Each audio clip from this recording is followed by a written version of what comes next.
ونستغفره ونعوذ بالله من شرور أنفسنا ومن سيئات أعمالنا من يهده الله فلا مضل له ومن يضلله فلا هادي له وأشهد أن لا إله إلا الله وحده لا شريك له وأشهد أن محمدا عبده ورسوله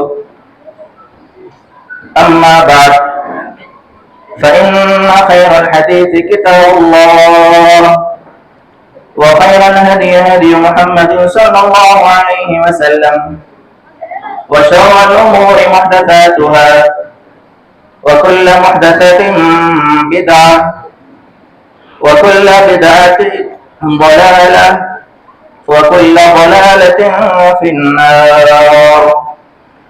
أعوذ بالله من الشيطان اللعين الرجيم. بسم الله الرحمن الرحيم.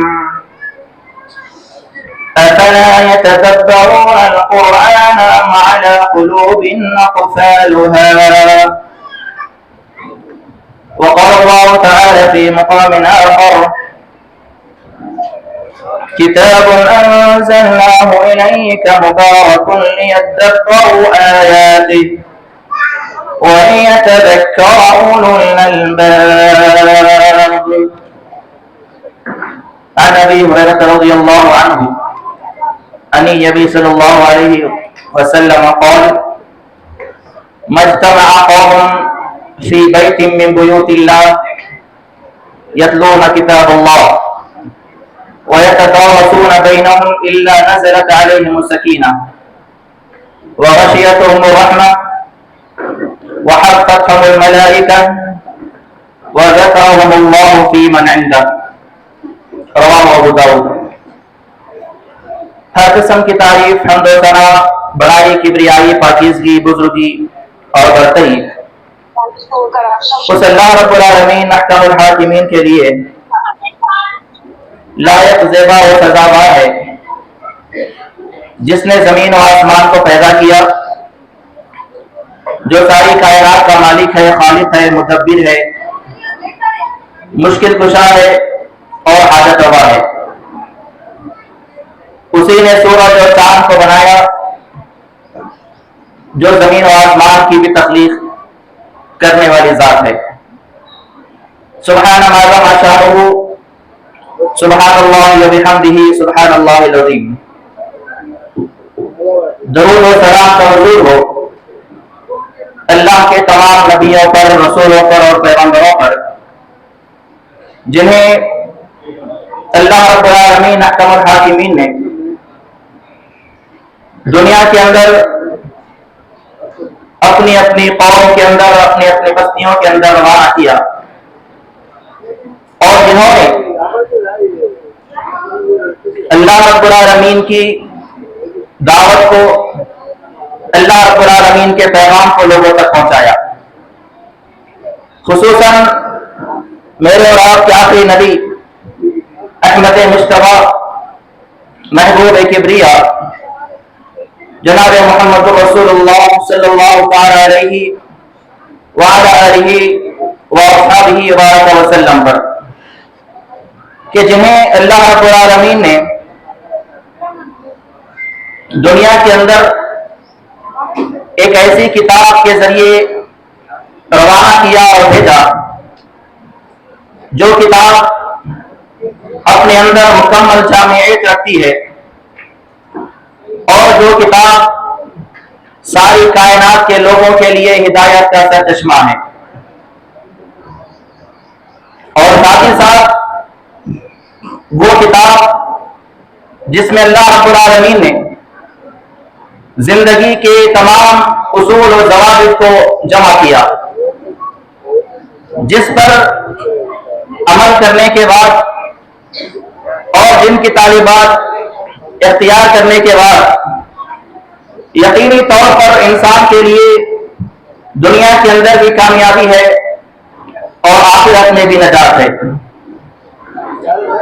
اللہم صلی علی محمد وعلی آل محمد كما صليت على إبراهيم وعلى آل إبراهيم إنك حميد مجيد. اللهم بارك على محمد وعلى آل محمد كما باركت على إبراهيم وعلى آل إبراهيم إنك حميد مجيد. صدر محترم اسٹیج پر تشریف فرما، دیگر بزرگان اور ہمارے معزز و موقر مہمان علماء کرام اور دیگر سامعین کرام مسامعات، جیسا کہ ہم اس بات کو اچھی طرح جانتے ہیں کہ آج الحمدللہ معہد علی ابن ابی طالب رضی اللہ تعالیٰ عنہ کا یہ پہلا سالانہ اجلاس جس کا انعقاد عمل میں آیا ہے، اور آپ نے الحمدللہ صبح سے لے کر اب تک اس جامعہ میں اور اس معہد میں پڑھنے والے طلباء کا علمی مظاہرہ آپ نے دیکھا اور سماعت کیا. میں اس سے قبل کے اپنے عنوان کی وضاحت کروں اور اپنے عنوان کی طرف آؤں، سب سے پہلے تو میں اس معہد کی طرف سے اس اجلاس میں شرکت کے لیے مجھے مدعو کرنے پر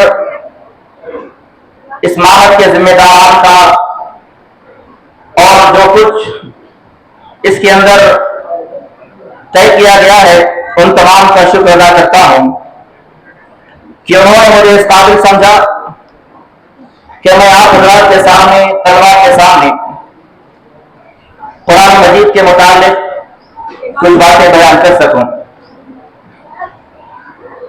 ان باتوں کی طرف آنے سے پہلے ایک چھوٹی سی گزارش ہے منتظمین سے.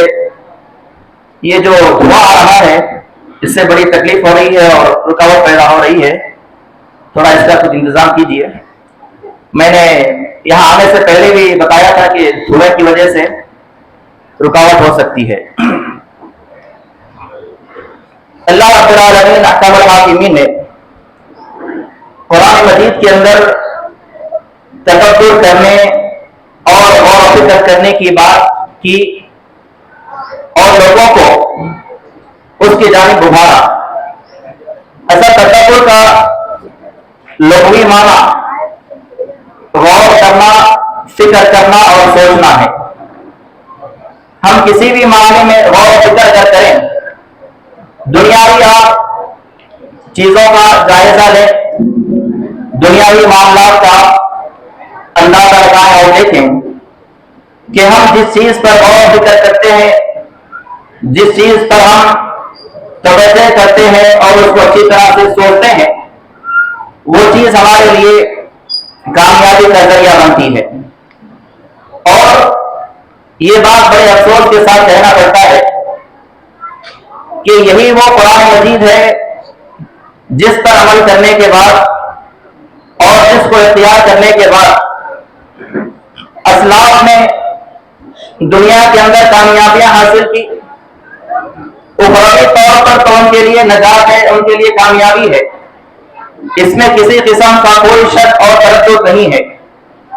لیکن دنیاوی طور پر بھی وہ لوگ سرخرو ہوئے اور کامیاب ہوئے. لیکن آج کیا وجہ ہے کہ ہمارے پاس پورا کا پورا قرآن مجید موجود ہے؟ اس کا آسان سا جواب یہ ہے کہ قرآن مجید ہمارے پاس ہے جس کی ہم تلاوت کرتے ہیں، اور ہم نے قرآن مجید کو صرف اور صرف تلاوت تک ہی محدود کر دیا ہے. اس کی مثال آپ یوں سمجھیے کہ اگر آپ کے موبائل فون میں کسی کا کوئی میسج آتا ہے اور وہ میسج ایک ایسی زبان میں آیا ہے جس کو آپ نہیں جانتے، آپ ہندوستان میں رہنے والے ہیں، آپ کو اردو آتی ہے، انگلش آتی ہے اور ساتھ ہی ساتھ علاقہ والی زبان آپ کو آتی ہے. اگر آندھرا کے ہیں، تلنگانہ کے ہیں، آپ کو تیلگو آتی ہے، کرناٹک کے ہیں تو کرنا آتی ہے. اگر کوئی ان زبانوں میں آپ کو میسج کرتا ہے تو آپ اس کو پڑھ سکتے ہیں، سمجھ سکتے ہیں کہ اس کے اندر کیا چیز موجود ہے. لیکن آپ کو اگر کوئی آدمی عربی زبان کے اندر میسج بھیجے یا جاپانی زبان میں کوئی میسج آپ کے پاس آتا ہے یا ایسی زبان میں آپ کے پاس کوئی میسج آتا ہے جس کو آپ نہیں جانتے اور وہ میسج کرنے والا بہت بڑا آدمی ہے، اس کے بارے میں آپ کو علم ہے کہ میسج تو بڑا آدمی نے کیا ہے، اس کو آپ جانتے اچھی طرح پہچانتے ہیں، لیکن آپ جب آپ کے سامنے جب وہ میسج آتا ہے تو آپ کیا کریں گے؟ ظاہر بات ہے ہم تمام میں سے ہر ایک کا جواب یہ ہوگا کہ ہم جاننے والوں کے پاس جائیں گے۔ اگر عربی زبان میں میسج آیا ہے تو علماء کی نگرانی میں پہنچ جائیں گے، علماء کے پاس جائیں گے اور اس میسج کے تعلق سے سوال کریں گے کہ دیکھیے فلاں بڑا آدمی ہے، اس نے ہمیں میسج کیا ہے، پیغام آیا ہوا ہے، یہ آخر کیا ہے، اس کے اندر کیا لکھا ہوا ہے اور ہمارے لیے کیا نصیحت ہے۔ ایسا ہی معاملہ کسی بھی زبان کا ہے، لیکن جہاں بات قرآن مجید کی آتی ہے، جہاں بات قرآن مجید کو سمجھنے کی آتی ہے، سمجھانے کی آتی ہے، قرآن مجید کے احکامات پر عمل کرنے کی آتی ہے، تو بہت سارے مسلمان، کیا اگر میں یہ کہوں کہ 95% مسلمان ایسے ہیں جو قرآن مجید کو جانتے ہی نہیں ہیں۔ اگر کسی سے عام طور پر، عمومی طور پر کسی سے پوچھ لیا جائے کہ سورہ فاتحہ تو آپ کو معلوم ہے کہ یہ تو ہر ایک کو معلوم ہوگا، فاتحہ کے تعلق سے لڑائیاں ہوتی ہیں، جھگڑے ہوتے ہیں، بحث مباحث سے تکرار کہ فاتحہ دینا ہے نہیں دینا ہے، فلاں فلاں فلاں۔ لیکن اگر اسی فاتحہ کے تعلق سے یہ پوچھ لیا جائے کہ فاتحہ کا معنی کیا ہے تو کسی کو نہیں معلوم، لوگ یہ دیکھتے رہ جائیں گے کہ فاتحہ کا معنی کیا ہے، ہم نہیں جانتے۔ ایسا ہی معاملہ قرآن مجید کے تمام آیات کا اور تمام سورتوں کا ہے۔ بقرہ کے معنی کیا ہے؟ کسی نے کہیں سن لیا ہوگا کہ گائے اس کے معنی ہے، بس اتنی اسی حد تک معلوم ہے۔ اب وہ گائے کے نام سے سورہ کیوں نازل کیا گیا، اس میں کیا پیغام ہے، گائے کے ذریعے اللہ تعالیٰ لوگوں سے کیا کر دینا چاہتا ہے، کبھی ہم نے اس بات پر توجہ نہیں کی۔ اور اسی لیے شاعر نے کہا ہے کہ وہ زمانے میں محض رستے مسلمان ہو کر، وہ زمانے میں محض رستے مسلمان ہو کر اور ہم پار ہوئے تاریخ کے گواہ ہو کر۔ صحابہ کرام کے پاس جب قرآن مجید کی ایک آیت کریمہ نازل ہوتی تو وہ اسی ایک آیت کریمہ کو لیتے، اسے سیکھتے، اس پہ عمل کرتے، اس کے بعد دوسری آیت کریمہ کی طرف وہ لوگ توجہ ہوتے تھے۔ مسلمانوں کا آج سب سے بڑا المیہ یہی ہے کہ ہم نے قرآن مجید کو نہیں سمجھا، ہمارے پاس قرآن مجید صرف رسم کے طور پر باقی رہ گیا ہے، کہیں پر شادی بیاہ کے لیے، کہیں پر جہیز دینے کے لیے، کہیں پر قسم کھانے کے لیے، کہیں پر اس کا نام لینے کے لیے، اور آج زیادہ تر تعداد قرآن مجید کو استعمال کرنے والے مسلمانوں کی اس طرح ہے تعریف اور خریدوں کی شکل میں، بس قرآن مجید کا مطلب یہی باقی رہ گیا ہے۔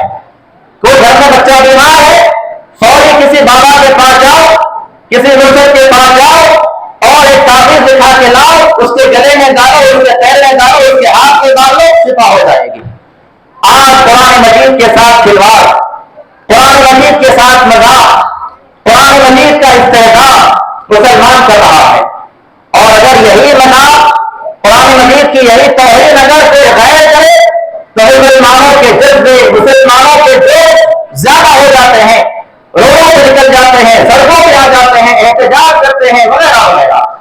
کوئی غیر کرے تو وہ توہین ہے اور مسلمان کرے تو وہ قرآن کی جو ہے عزت ہے، کیا وہ قرآن کا احترام ہے، کیا وہ قرآن کی تقریم ہے؟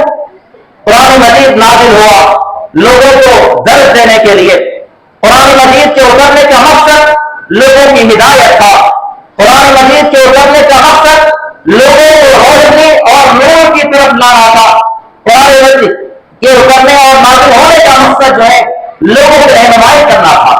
آج رہنمائی کے لیے لوگ پریشان ہیں، فلاں گھر میں بیماری ہے، فلاں گھر میں محتاجی ہے، فلاں گھر میں مسکینی ہے، فلاں آدمی کماتا ہے لیکن خیر نہیں ہے، برکت نہیں ہے، اور یہ ساری چیزیں کہاں سے ملے گی؟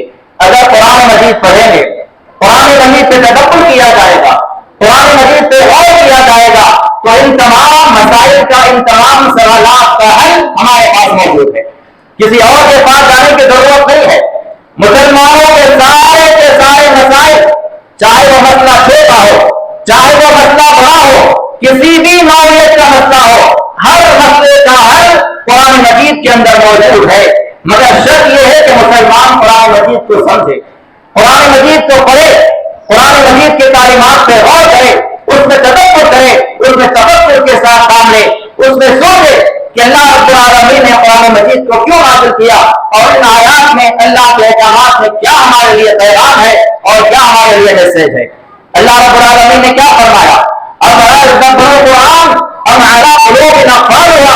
کیا قرآن مجید پہ آپ لوگ غور نہیں کرتے؟ کیا تمہارے دلوں پہ تالے لگے ہوتے ہیں؟ اللہ رب العالمین نے قرآن مجید پہ غور کرنے کا لوگوں کو حکم دیا ہے۔ اور ساتھ ہی ساتھ اللہ رب العالمین نے فرمایا سورۃ صاد کے اندر کتاب انزلناہ الیک مبارک لیدبروا آیاتہ ویتذکر اولو الالباب، یہ بابرکت کتاب ہے جسے ہم نے اے نبی آپ کی طرف نازل کیا ہے، اور اس لیے نازل کیا گیا کہ لوگ اس کی آیات پر غور و فکر کریں اور عقل مند لوگ قرآن مجید کے ذریعے نصیحت حاصل کرتے ہیں۔ اللہ رب العالمین نے ایسے لوگوں کو جو قرآن مجید پہ غور کرتے ہیں، قرآن مجید کی آیات پر تدبر کرتے ہیں، قرآن مجید کی آیات سے تفکر کرتے ہیں، اسے سوچ سمجھ کے پڑھا کرتے ہیں، ایسے لوگ اللہ رب العالمین نے عقل مند کہا ہے۔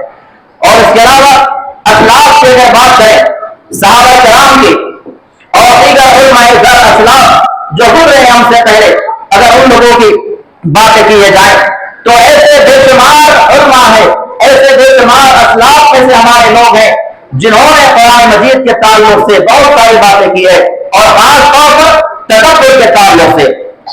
امام حسن بصری رحمۃ اللہ علیہ فرماتے ہیں اللہ کی قسم قرآن مجید میں غور و فکر اسے نہیں کہا جاتا کہ اس کے حرف کو یاد کر لیا جائے، اس کے حروف کو پامال کر لیا جائے۔ قرآن مجید پورا پورا مجھے یاد ہے، قرآن مجید کا میں حافظ ہوں، لیکن قرآن مجید کے اندر جو اللہ نے حروف عائد کیے، اللہ تعالیٰ نے جو حرمات کو اللہ نے بیان کیا، جن نواحی کا تذکرہ کیا، جن عوامل کا تذکرہ کیا، ان باتوں کا مجھے علم نہیں ہے اور میں ان حروف کو پامال کر رہا ہوں، تو یہ قرآن مجید پہ غور اور تفکر نہیں ہو سکتا ہے۔ اور یہاں تک انہوں نے لکھا ہے کہ بعض بڑے لوگ، بعض بڑے قسم کے لوگ یہ کہتے ہیں اور فخر کے ساتھ کہتے ہیں کہ میں نے پورا قرآن پڑھ لیا، میں نے پورا قرآن پڑھ لیا ہے، جبکہ ان کے اخلاق، ان کے کردار قرآن مجید کے بالکل اپوزٹ ہوتے ہیں۔ اخلاق کی بات کی جائے، کردار کی بات کی جائے، آج مسلمانوں کے اخلاق اور کردار ہم میں سے کون ایسا آدمی ہے جو نہیں جانتا ہے؟ پھر کیا قرآن مجید پہ تدبر اسی کا نام ہے؟ امام حسن بصری نے کہا رحمہ اللہ کہ قرآن مجید پہ تدبر اور تفکر اس کا نام نہیں ہے۔ اور پھر اللہ رب العالمین نے فرمایا سورہ بقرہ کے اندر الذین آتیناہم الکتاب یتلون حق تلاوتہ اولئک یؤمنون بہ ومن یکفر بہ فاولئک هم الخاسرون۔ اللہ رب العالمین نے فرمایا کہ جن لوگوں کو کتاب عطا کی گئی وہ اسے اس طرح پڑھتے ہیں جیسے تم نے کہا ہے، اور وہ اس پر سچے دل سے ایمان لاتے ہیں۔ جو ان کے ساتھ کفر کا رویہ اختیار کرے وہ اصل میں نقصان اٹھانے والوں میں شامل کر دیے جائیں گے۔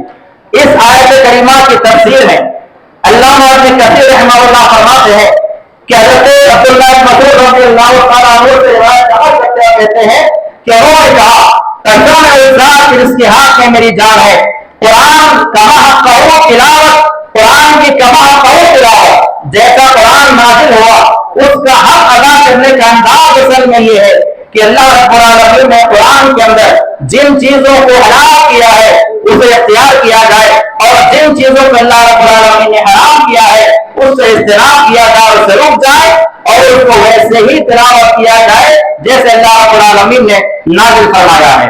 اور اس کے بعد امام شافعی اللہ فرماتے ہیں کہ یہاں پر تلاوت کا اصل مطلب ہے عمل کرنا، قرآن مجید یاد کر لینا، قرآن مجید کو حفظ کر لینا یہ زیادہ مشکل عمل ہے، اس کے مقابلے میں اس پہ عمل کرنا بہت زیادہ آسان ہے۔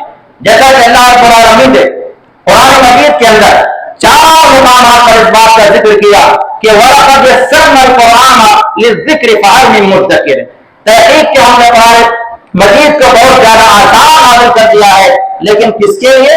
سمجھنے والوں کے لیے، تدبر اور غور و فکر کرنے والوں کے لیے۔ میں روزانہ تفسیر قرآن کی کلاس لیتا ہوں خواتین کو، جب سے کلاس شروع ہوئی ہے بہت سارے خواتین کہتی ہیں کہ ہم آج سے پہلے جب سے آپ یہ قرآن شروع کیے ہیں پڑھا رہے ہیں آج سے پہلے ہم قرآن مجید کو بڑا مشکل سمجھتے تھے، کتنی مشکل کتاب ہے، ہمیں کہاں اس کا ترجمہ آئے گا، کہاں اس کی تفسیر پہ ہم غور کریں گے، لیکن جب آپ نے پڑھانا شروع کیا اور جب سے آپ نے تفسیر کی کلاس شروع کی ہے ہمیں قرآن سب سے زیادہ آسان نظر آ رہا ہے۔ یہ قرآن مجید کو اللہ رب العالمین نے آسان نازل فرمایا ہے، اور علماء اصول ایسے ہوگا جو لوگوں کو قرآن مجید کی تعلیمات سے دور رکھنا چاہتے ہیں۔ کیوں؟ اس کی بنیادی وجہ یہ ہے کہ اگر مسلمانوں کے ہاتھ میں قرآن مجید آ جائے گا، اگر مسلمانوں کے ہاتھوں میں قرآن مجید کی تعلیمات آ جائے گی، اگر مسلمان قرآن مجید کی آیات پہ غور کرنے لگے گا تو ایسے بے شمار علماء ہیں جن کے پیٹ پر لات پڑے گی، جن کی روزی اور روٹی بند ہو جائے گی۔ اسی لیے قرآن مجید کی تعلیمات کو سیکھنے سے، قرآن مجید پہ غور کرنے سے، قرآن مجید کی تعلیمات پر اس کے احکامات پہ تفکر کرنے سے روکا جاتا ہے اور لوگوں کو دور کیا جاتا ہے۔ اور یہ کھلا اعلانیہ طور پر کہا جاتا ہے کہ قرآن نہ پڑھو، قرآن پڑھو گے تو گمراہ ہو جاؤ گے۔ اللہ رب العالمین نے کیا کہا؟ قرآن مجید کتاب نازل کی گئی ہدایت کے لیے، اور آج کا ہمارا عالم، ہمارا مفتی، ہمارا علامہ پتہ نہیں کیسے کیسے الفاظ اور کیسے کیسے کتاب ان کے ساتھ لگے ہوئے ہیں، اور دعائیں اپنی زبان سے بآواز زور اعلان کرتا ہے کہ قرآن نہ پڑھو، قرآن پڑھو گے تو گمراہ ہو جاؤ گے۔ قرآن پڑھو گے تو کیا ہوگا؟ حرام کو انسان جانے گا۔ قرآن پڑھو گے تو کیا ہوگا؟ اس میں غور کیا جائے گا تو معلوم ہوگا کہ فلاں کام حرام ہے۔ قرآن پڑھو گے تو معلوم ہوگا کہ فلاں کام حلال ہے۔ قرآن پڑھو گے تو معلوم ہوگا کہ اللہ رب العالمین کے احکامات کس طرح انسانوں کو لے جاتے ہیں۔ قرآن پڑھو گے تو معلوم ہوگا کہ جتنے آج غلط کام کیے جاتے ہیں، عقائد کی گمراہیاں، نظریات کی گمراہیاں، اعمال کی گمراہیاں، یہ تمام کی تمام گمراہیوں سے لوگوں کو نجات ملے گی، اور یہ لوگ نہیں چاہتے۔ لوگوں کے دلوں میں، ان کے دماغوں میں یہ خیال پایا جاتا ہے کہ اگر قرآن لوگ پڑھیں گے، اگر سارے مسلمان قرآن پڑھنے والے، سمجھنے والے، اس پہ غور کرنے والے بن جائیں گے تو پھر ہمارا دیش کیسے چلے گا؟ اس لیے کہا جاتا ہے کہ قرآن سے دور رہو اور قرآن نہ پڑھو۔ اللہ رب العالمین نے سورہ ابراہیم کے اندر اس بات کا ذکر کیا کہ وَمِنْ أُمِّيُّونَ لَا يَعْلَمُونَ الْكِتَابَ إِلَّا أَمَانِيَّ وَإِنْ هُمْ إِلَّا يَظُنُّونَ۔ ایسے لوگوں کے اندر بے شمار قسم کے لوگ ہیں جو ان پڑھ ہیں، جو صرف کتاب کے ظاہری مطلب کو جانتے ہیں اور صرف ظاہری الفاظ پر غور کرتے ہیں۔ ہمیں معلوم ہے قرآن مجید کے ظاہری الفاظ کیا ہے؟ الف لام میم ذالک الکتاب لا ریب فیہ ھدی للمتقین۔ ہم یہ ظاہری کتاب کو پڑھنے والے بنے ہوئے ہیں۔ ظاہری الفاظ ہم جو تلاوت کرتے اور پڑھتے ہیں اس میں پیغام کیا ہے؟ الف لام میم کا مطلب کیا ہے؟ ذالک الکتاب سے مراد کون سی کتاب ہے؟ متقیوں کے لیے ہدایت ہے۔ متقیوں کی تعریف کسے کہتے ہیں؟ متقی، ان کی تعریف کیا ہے؟ کبھی ہم نے اس بات سے غور نہیں کیا۔ رمضان کا مہینہ آتا ہے، میں نے گھر میں 4 قرآن ختم کر لیا، میں نے گھر میں 5 قرآن ختم کر لیا، میں نے ایک شبیہ لگا لیا، میں نے پورا قرآن رمضان کے مہینے میں ختم کر لیا۔ بس مسلمانوں کی توجہ، مسلمانوں کی نگاہ صرف قرآن کی تلاوت پر ہے۔ یقیناً یہ بات کا امکان نہیں ہے کہ قرآن مجید کی تلاوت کرنا باعث اجر ہے، باعث خیر ہے، باعث رحمت ہے، لیکن مسلمان اگر صرف قرآن مجید کی تلاوت پر ہی اکتفا کرے گا اور اپنے آپ کو محدود کر لے گا تو پھر قرآن کے اترنے کا مقصد کیا رہا؟ کیا قرآن مجید صرف تلاوت کے لیے اتارا گیا؟ کیا قرآن مجید صرف پڑھنے کے لیے نازل کیا گیا؟ قرآن مجید کی تلاوت کے ساتھ ساتھ، قرآن مجید کا پڑھنے کے ساتھ ساتھ اس کے مفاہیم پر غور کرنا ہے، اس میں تدبر کرنا ہے، اور ان کے معانی مطابق پر غور کرتے ہوئے اللہ رب العالمین نے کن باتوں کے کرنے کا حکم دیا ہے ان باتوں کو اختیار کرنا، اور کن باتوں کے کرنے سے روکا ہے ان تمام کاموں سے رک جانا، اپنے آپ کو دور رکھنا۔ اسی مقصد کے لیے قرآن میں اللہ رب العالمین نے نازل فرمائی۔ اور ایسے لوگ جو صرف قرآن کو پڑھتے ہیں، جو صرف قرآن کی تلاوت کرتے ہیں، ان کے تعلق سے اللہ کے رسول صلی اللہ علیہ وسلم قیامت کے دن اللہ رب العالمین کی بارگاہ میں کیا کہیں گے؟ اللہ رب العالمین نے فرمایا سورہ فرقان کے اندر وقال رسول یا رب ان قوم اتخذوا هذا القرآن مهجورا، اے اللہ، اے میرے پروردگار، یہ میری قوم ہے، یہ میری امت کے لوگ ہیں جنہوں نے قرآن کو چھوڑے رکھا تھا۔ اور اس سلسلے میں اللہ ابن کثیر رحمہ اللہ فرماتے ہیں کہ قرآن میں غور نہ کرنا، قرآن میں تدبر نہ کرنا، قرآن میں فکر نہ کرنا، قرآن آیات سے اختیار نہ کرنا، اصل میں یہی قرآن مجید کو چھوڑنے کے مواصل ہے، جیسا کہ اللہ رب العالمین نے فرمایا۔ تو قیامت کے دن ایسے لوگوں کے تعلق سے اللہ کے رسول صلی اللہ علیہ وسلم اللہ رب العالمین کی بارگاہ میں یہ دعویٰ دائر کریں گے اور کہیں گے کہ اے اللہ، اے میرے پروردگار، یہی میری وہ قوم ہے جنہوں نے قرآن مجید کو چھوڑے رکھا تھا۔ اور اس کے علاوہ ہم اگر احادیث کی طرف نگاہ ڈالتے ہیں، احادیث میں قرآن مجید کے تدبر، قرآن مجید میں غور کے تعلق سے ہمیں بہت سارے اللہ کے رسول صلی اللہ علیہ وسلم کے کلام ملتے ہیں۔ جیسا کہ میں نے ابھی قرآن مجید کی آیات کے بعد ایک حدیث کی تلاوت کی جو سنن ابی داؤد کی ہے، اللہ کے رسول کا فرمان کیا فرمایا، مجتمع قوم فی بیت من بیوت اللہ تعالی یتلون کتاب اللہ یتدارسونه بینہم الا نزلت علیہم السکینہ، جو بھی قوم، جو بھی جماعت اللہ کے گھروں میں سے یعنی مساجد میں سے کسی مسجد میں جمع ہو کر کتاب اللہ کی تلاوت کرتی ہے اور اسے باہم پڑھتی اور پڑھاتی ہے، الا نزلت علیہم السکینہ، ایسے لوگوں کو اللہ کی جانب سے سکون نازل کیا جاتا ہے۔ آج لوگ سکون کے لیے، اطمینان کے لیے، قلبی تسکین کے لیے کیسے کیسے راستے اختیار کرتے ہیں۔ ٹی ویوں کے اندر عجیب عجیب قسم کے سیریل لگائے ہوئے ہیں، کیوں؟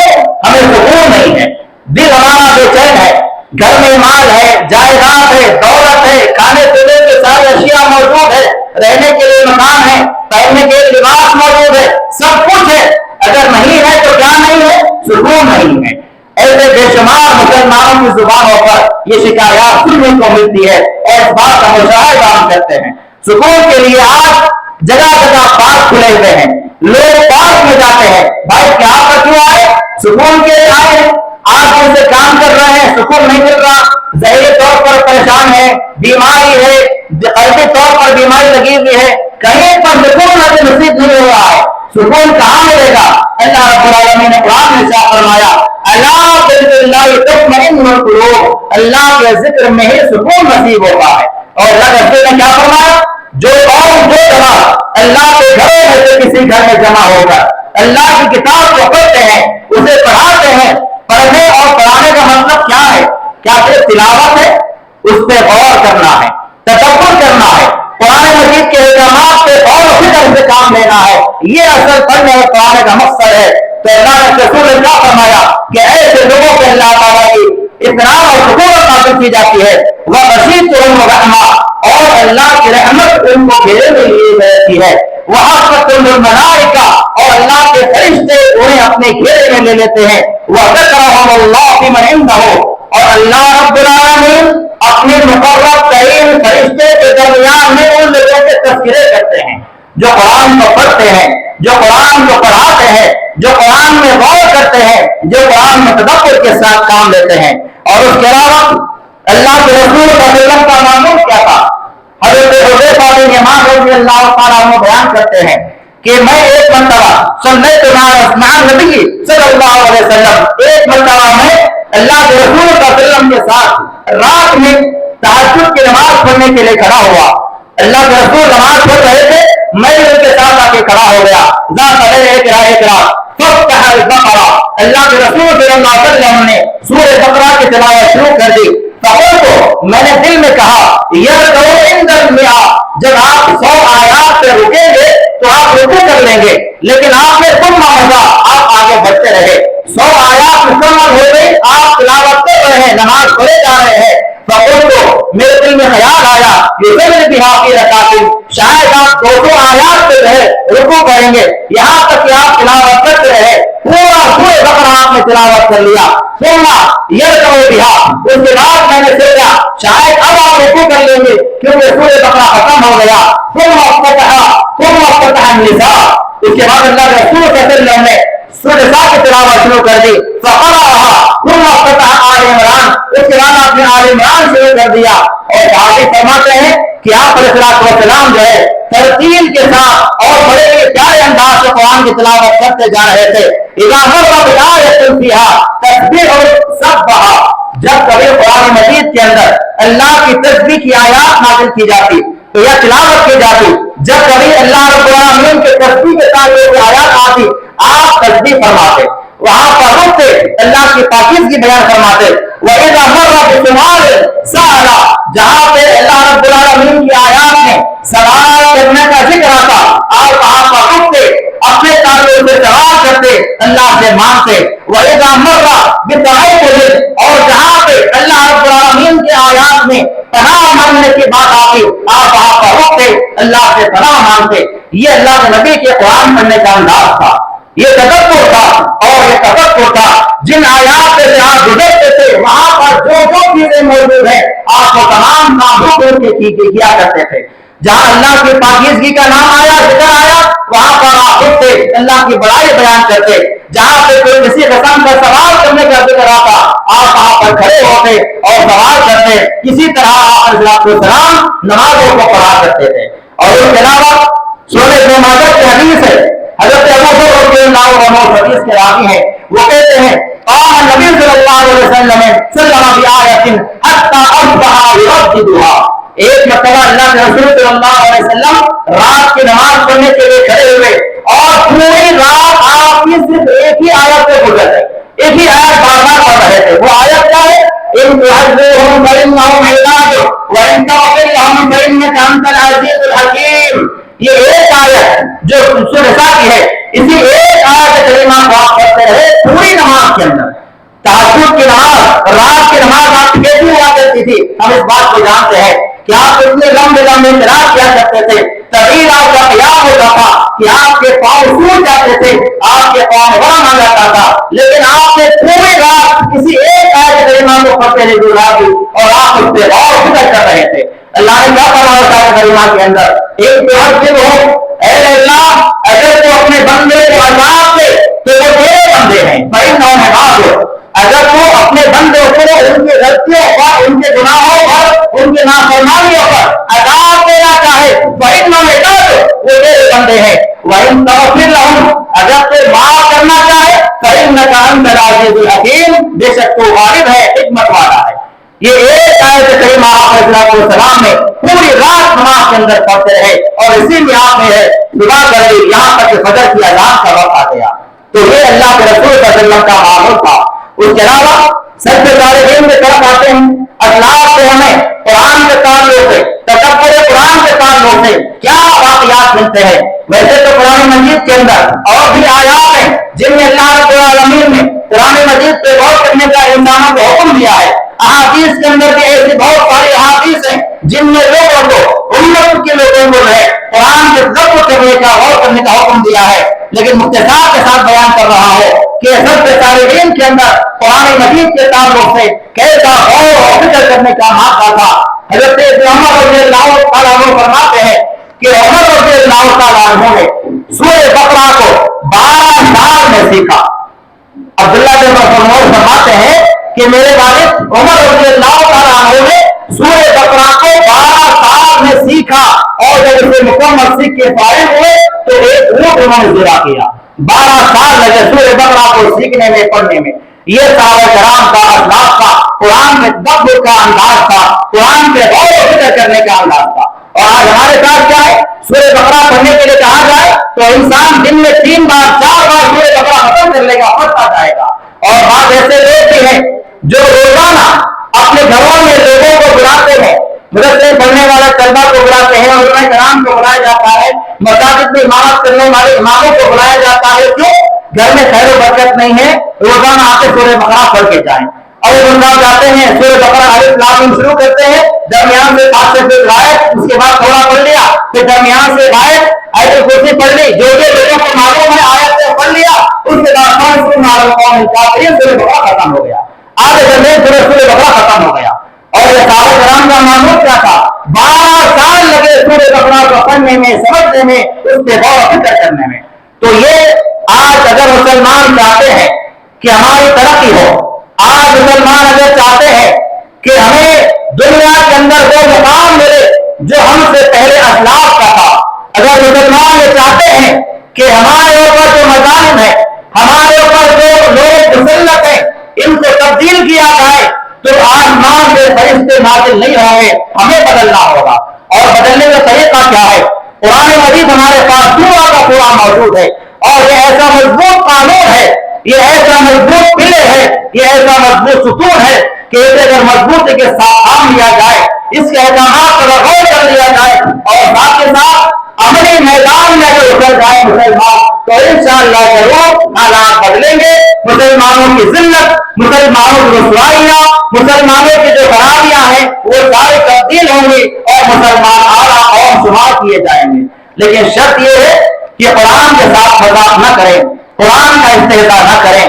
ایسے کتنے مکانات نہیں ہیں، ایسے کتنے دکان نہیں ہیں، ایسے کتنے گھر نہیں ہیں جہاں پہ قرآن آیات کو لٹکایا جاتا ہے، جہاں قرآن آیات کو جو ہے توپوں کے شکل میں، تعویذوں کے شکل میں، پریدوں کے شکل میں لگایا جاتا ہے، لٹکایا جاتا ہے۔ کیوں؟ اس لیے یہ عقیدہ ہوتا ہے کہ یہ یہاں پر لگانے سے گھروں میں بلائی نہیں آئے، یہ لگانے سے گھروں میں خیر آئے گا، یہ لگانے سے گھروں میں برکت آئے گی، گھروں میں کسی قسم کا شیطان داخل نہیں ہوگا۔ کیا قرآن مجید لگائیں گے اللہ نازل فرمائے؟ قرآن مجید اللہ نے پڑھنے کے لیے نازل فرمائی، قرآن مجید اللہ رب العالمین نے سمجھنے کے لیے اور غور و فکر کرنے کے اللہ نے نازل فرمائی۔ اور اس کے علاوہ ایک مرتبہ ابن عباس رضی اللہ عنہ فرماتے ہیں کہ عمر رضی اللہ تعالیٰ عنہ جب خلیفہ بنے تو ان کے پاس ایک آدمی آیا، اور جب اس نے آنے کے بعد ملاقات کیا، عمر رضی اللہ تعالیٰ عنہ نے اس سے حال چال پوچھے کہ تمہارے علاقے کے، تمہارے جو ہے تم جہاں رہتے ہو وہاں کے حالات کیا ہیں؟ تو اس نے سارا حال سنایا کہ ہمارے پاس کے حالات بہتر ہے وغیرہ۔ اس کے بعد اس نے کہا کہ اے مومنین، میں نے ان میں سے بعض لوگوں نے اتنا قرآن پڑھ لیا ہے، یعنی قرآن مجید کے تعلق سے اور لوگوں کے تعلق سے یہ بتانے لگے کہ فلاں آپ نے اتنا قرآن پڑھ لیا، فلاں نے اتنا قرآن پڑھ لیا، جلدی جلدی بتانے لگا تاکہ عمر رضی اللہ تعالیٰ عنہ خوش ہو جائے۔ اتنے میں وہاں پر بیٹھے ابن عباس رضی اللہ تعالیٰ عنہ غصے میں آ گئے، اور انہوں نے جو ہے اس آدمی کو ڈانٹا اور اس کو کہا کہ تم نے قرآن مجید کے پڑھنے میں جلد بازی سے کام لیا ہے۔ جب یہ ابن عباس رضی اللہ عنہ نے فرمایا تو عمر رضی اللہ عنہ نے ان کو روکا اور کہا کہ تھوڑی دیر ٹھہرے رہو، ان کے جانے کے بعد تم سے گفتگو کی جائے گی اور تم سے پوچھا جائے گا۔ لہٰذا جب وہ لوگ چلے گئے، عمر رضی اللہ تعالیٰ عنہ نے ابن عباس رضی اللہ عنہ کو بلایا اور کہا کہ تم کیا کہنا چاہتے تھے؟ جلد بازی سے مراد تمہارا کیا تھا؟ تم نے کہا کہ ان لوگوں نے قرآن مجید کے پڑھنے کے معاملے میں جلد بازی سے کام لیا، تو جلد بازی سے تمہارا مطلب کیا تھا؟ تو انہوں نے کہا کہ جلد بازی سے مراد یہ ہے کہ ان لوگوں نے قرآن مجید کے پڑھنے پر جو ہے غور نہیں کیا، قرآن مجید کی تلاوت پہ غور نہیں کیا، تدبر کے ساتھ کام نہیں لیا، اس پہ نہ غور کیا نہ فکر انہوں نے حاصل کی ہے۔ اس کی وجہ سے کیا ہوگا؟ آپس میں اختلاف پیدا ہوگا، قرآن مجید پہ غور نہیں کیا جائے گا، قرآن مجید کو صرف تلاوت کے لیے رکھ لیا جائے گا اور پڑھا جائے گا، تو اس نتیجے میں ہوگا یہ کہ باہم اختلاف ہوگا، اور اس اختلاف کے نتیجے کے اندر ہوگا یہ کہ لوگ حلال اور حرام کی تمیز کو بھول جائیں گے، حق اور باطل کے فرق کو لوگ بھول جائیں گے، اور اس کی وجہ سے جو ہے آپس میں انتشار پیدا ہوگا۔ عمر رضی اللہ عنہ نے فرمایا کہ تم نے بات درست کی ہے، لیکن میں جس بات کو روکے رکھا تھا تم نے اس بات کو ظاہر کر دیا۔ تو صحابہ کرام کے درمیان میں قرآن کے تعلق سے، تدبر قرآن کے تعلق سے ایسے معاملات تھے کہ وہ قرآن کو بڑے غور و فکر کے ساتھ اور بڑے تدبر کے ساتھ پڑھا کرتے تھے، اور حقیقت میں قرآن مجید جو ہے تدبر کے لیے اتارا گیا، اس میں غور و فکر کرنا ایک مسلمان کا جو ہے طریقہ ہونا چاہیے۔ اگر قرآن مجید کے پیغام سے مسلمان ناواقف ہے تو اگر کوئی غیر آدمی ہم سے سوال کر لے کہ قرآن مجید میں جو آیات ہیں ان آیات کا مطلب کیا ہے، اور ایسے بے شمار غیر مسلم لوگ ہیں جو قرآن کو پڑھتے ہیں، جو قرآن کی تلاوت کرتے، اگر ایسے لوگ آپ سے سوال کریں کہ قرآن مجید کا فلاں سورہ ہے، سورہ آل عمران ہے، فلاں آیت ہے، اس آیت کا ترجمہ کیا ہے، اس کا مطلب کیا ہے، تو کیا مسلمان اس بات کو بتا سکیں گے؟ اللہ ماشاءاللہ بہت کم ایسے مسلمان ہوں گے جو قرآن مجید کو جو ہے اس کے مطالب کو جانتے ہیں اور اس کے مفاہیم پر غور کرتے ہیں۔ اس کے علاوہ میرے اس کے آج کے خطاب کا آخری حصہ ہے تدبر قرآن کا اصول کیا ہے، آخر کس طرح سے ہم قرآن مجید پہ تدبر کریں، اس کا انداز کیا ہے، اس کا طریقہ کیا ہے۔ تو سب سے پہلی بات یہ ہے کہ قرآن مجید کے جو آداب ہیں اس کو پاک و لحاظ رکھا جائے، اس کا پاک و لحاظ رکھا جائے۔ قرآن مجید کے جو آداب ہیں اسی آداب کے ساتھ اس کی تلاوت کی جائے، تعاون کا اختیار کرنا، تسمیہ کا اختیار کرنا، اور اسی کے ساتھ ساتھ باوضو قرآن مجید کی تلاوت کرنا۔ یہ بات الگ ہے کہ قرآن مجید کو بے وضو پڑھا جا سکتا ہے، لیکن قرآن مجید کی تلاوت کے آداب میں سے ایک ادب یہ ہے کہ قرآن مجید کو باوضو ہو کے پڑھا جائے۔ اگر یہ پڑھا جائے گا، اس طرح کیا جائے گا، تو تدبر قرآن کا یہ پہلا ذریعہ ہوگا اور یہ پہلی سیڑھی ہوگی۔ اس کے بعد دوسرا جو پوائنٹ ہے تدبر قرآن کے حوالے سے وہ ہے قرآن مجید کو وقار کے ساتھ، سنجیدگی کے ساتھ رک رک کے تلاوت کیا جائے، اس میں غور و فکر کیا جائے کہ کون سی آیت میں کیا مطلب ہے، اس میں کیا پیغام ہے۔ اگر غور و فکر کے ساتھ ایک ایک آیت کو رک رک کے پڑھا جائے گا، ایسا نہیں جیسے تلاوت کیا جاتا ہے۔ خاص طور پر رمضان کا مہینہ جب آتا ہے تو ہم دیکھتے ہیں حفاظ کو جو تراویح نماز میں پڑھاتے ہیں، اتنی زیادہ اسپیڈ میں تراویح کا اہتمام کیا جاتا ہے، معلوم نہیں ہوتا کہ کون سا سورہ پڑھ رہا ہے، آیت تو دور کی بات ہے، سورہ کون سا تلاوت کیا جا رہا ہے، کیا پڑھا جا رہا ہے، پتہ ہی نہیں چلتا ہے۔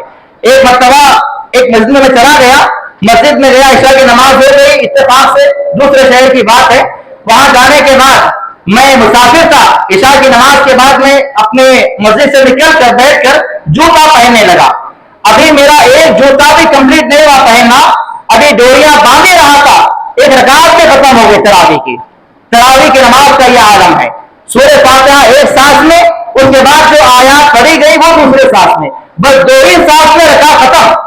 یہ مسلمانوں کے حالات ہیں، یہ مسلمانوں کے قرآن کے ساتھ حالات ہیں، یہ قرآن کا مذاق ہم اڑاتے ہیں، یہ قرآن کی توہین اور بے حرمتی کی جاتی ہے، نہ اس کی تجوید پہ غور کیا جاتا ہے، نہ اس کی تلاوت پہ غور کیا جاتا ہے، نہ اس کے مفاہیم پہ غور کیا جاتا ہے۔ ایک اگر زبر کی جگہ ہم نے زیر لگا دیا تو معنی بدل جاتا ہے، پیش کی جگہ زبر لگا دیا معنی بدل جاتا ہے، سین کی جگہ اگر سا کہہ دیا معنی بدل گیا، سا کی جگہ سا کہہ دیا معنی بدل گیا۔ اتنے زیادہ اس میں باریکیاں ہے، لیکن مسلمانوں کا عالم کیا ہے؟ بس رمضان کا مہینہ آیا، قرآن پڑھنا ہے، تلاوت کرنا ہے، پیسے لینا ہے، چلے جانا ہے۔ یہ مسلمانوں کی حالات ہے، ان حالات کو بدلنے کی ضرورت ہے، قرآن پہ سنجیدگی کے ساتھ غور کرنے کی ضرورت ہے، اور قرآن مجید پر جو ہے تدبر تفکر کرنے کی ضرورت ہے۔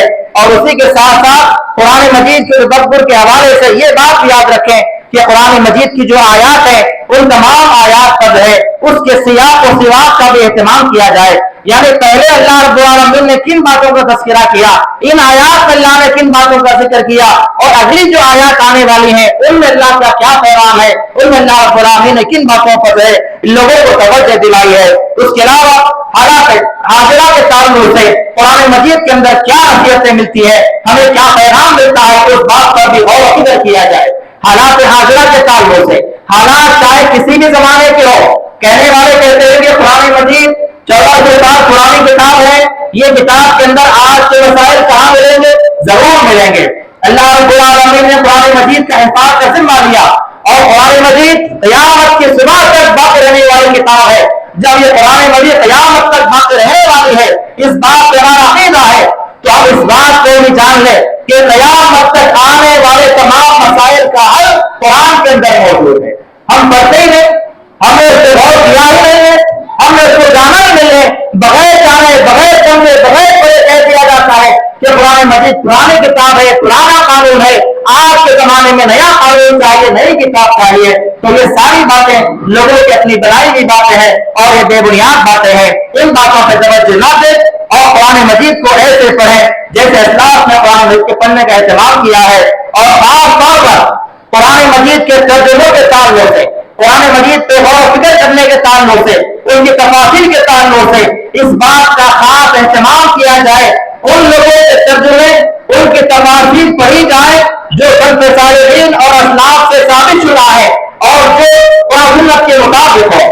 ایسی تفاصیل ہرگز نہ پڑھے، ایسے ترجمے ہرگز نہ پڑھے جو غیر منہجی ہو۔ اگر وہ پڑھا جائے گا تو اس کے علاوہ ہوگا یہ کہ قرآن مجید ہمارے لیے ہدایت کا ذریعہ ہے، ہم اسی قرآن کے ذریعے گمراہ ہو جائیں گے۔ اگر دوسروں کے ترجموں کو، دوسروں کے تفاسیر کو پڑھا جائے گا تو قرآن مجید ہمارے لیے باعث رحمت نہیں بنے گا بلکہ باعث رحمت بن جائے گا، اور ہم بھی اس بات کو لے کر لوگوں تک پہنچا دیں گے کہ دیکھو قرآن میں ہم نے ایسا ایسا پڑھا ہے۔ تو قرآن مجید کے ترجمے کے تعلق سے، تفاسیر کے تعلق سے، اس پر غور و فکر کرنے کے تعلق سے اس بات کا خاص خیال رکھا جائے کہ قرآن مجید کے ترجمے اور تفسیر ہمارے اپنے جو اسلاف نے لکھی ہے انہیں پر جو ہے توجہ دیا جائے، اور لوگوں کے اقوال، لوگوں کی آراء، لوگوں کے خیالات کا اس میں ذرا برابر بھی کسی قسم کا مداخلت اور بدل اندازی نہ ہو۔ اس تعلق سے، تدبر قرآن کے تعلق سے چند بنیادی باتیں میں نے بیان کی ہیں، 2-3 قرآنی آیات کے حوالے سے اور اللہ کے نبی صلی اللہ علیہ وسلم کے فرامین کے حوالے سے، اور 2-3 جو ہے اسلاف کے واقعات سے۔ آخر میں جو اولیاء تربیہ طلبہ ہیں جو یہاں پر بچے پڑھ رہے ہیں اس معہد کے اندر، ان کے جو اولیاء ہیں، والدین ہیں، سرپرست ہیں، وہ اس بات کی مبارکباد پیش کرتا ہے کہ آپ کے طلبہ اس معہد میں آج تعلیم حاصل کر رہے ہیں، یہی طلبہ آپ کے لیے سرمایہ آخرت ہیں، صدقہ جاریہ ہے۔ اور خاص طور پر مدارس کے اندر، ہمارے معہد کے اندر، چاہے مدرسے چھوٹے ہوں چاہے بڑے ہوں، ہم اس بات کا خیال رکھتے ہیں کہ بچہ جب تک ہمارے پاس ہے مدرسے میں، معہد میں، مسجد میں، ہم اس بات کا پورا اہتمام کرتے ہیں اور رکھتے ہیں کہ یہ بچہ اپنی قابلیت کے اندر جو ہے آگے بڑھتے رہے، قرآن کو اچھے سے یاد رکھے، یہ ساری باتیں ہمارے پاس ہوتی ہیں۔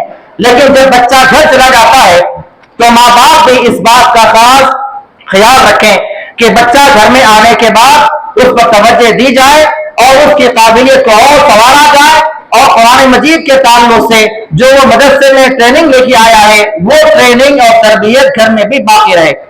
گھر کے حالات آج ہمارے کیسے ہیں؟ ہر ایک کے پاس موبائل فون ہے، ہر ایک کے پاس ہاتھوں میں فون لگا ہوا ہے، ان موبائل فونوں میں اور گھر کی مصروفیات میں بچہ اگر چلا جائے گا تو مدرسے میں جب تک ہے قرآن اس کو یاد رہے گا، گھر میں جانے کے بعد قرآن کو بھول جائے گا۔ تو یہ ذمہ داری ماں باپ کی بنتی ہے۔ آدھا حصہ اساتذہ کا ہے، آدھا حصہ مدارس والوں کا ہوتا ہے، باقی کا آدھا حصہ بچے کی ذمہ داری کا، والدین کا اور سرپرستوں کا ہوتا ہے۔ تو سرپرست اور والدین جو ہے گھروں کے اندر بھی طلبا کی نگرانی کرے تاکہ یہ بچے آگے جا کر آپ کے لیے صدقہ جاریہ بنے اور قوم کے لیے رہنما اور رہبر بنے۔ اور اس کے علاوہ طلبا کے لیے یہ ضروری بات یہ ہے کہ ہمیشہ قرآن مجید کے تعلق سے اپنا دلی لگاؤ رکھے رہے۔ قرآن مجید کو جیسے آپ مدرسے میں پڑھتے ہیں اچھے انداز سے بیٹھ کے، باوضو ہو کے، باادب ہو کے، ایسا ہی معاملہ اور یہ اختیار کرے اور رویہ ہمیشہ اپنا اپنائے رکھیں۔ گھر کے اندر بھی ہو چاہے جہاں کہیں بھی ہو، اسی انداز سے قرآن کو پڑھتے رہیں اور گناہ کے کاموں سے، نافرمانی والے کاموں سے اپنے آپ کو بچائے رکھیں، کیونکہ جہاں پر نافرمانی گناہ زیادہ آ جاتے ہیں اللہ کی کتاب کا علم اٹھا لیا جاتا ہے۔ ایسے دلوں میں اللہ کا علم نہیں ہوتا جس کے اندر نافرمانیاں اور گناہ پائے جاتے ہیں۔ اور اسی کے ساتھ ساتھ ذمہ داران کا میں شکر ادا کرتا ہوں کہ جنہوں نے مجھے اس بات کا جو ہے موقع دیا کہ میں تدبر قرآن کے تعلق سے اور اس کے حوالے سے، جبکہ دیگر بڑے بڑے علماء کرام، ہمارے سینئر علماء کرام یہاں پر موجود ہیں، ان کی موجودگی میں نے آپ کے سامنے کچھ باتیں بیان کی ہیں۔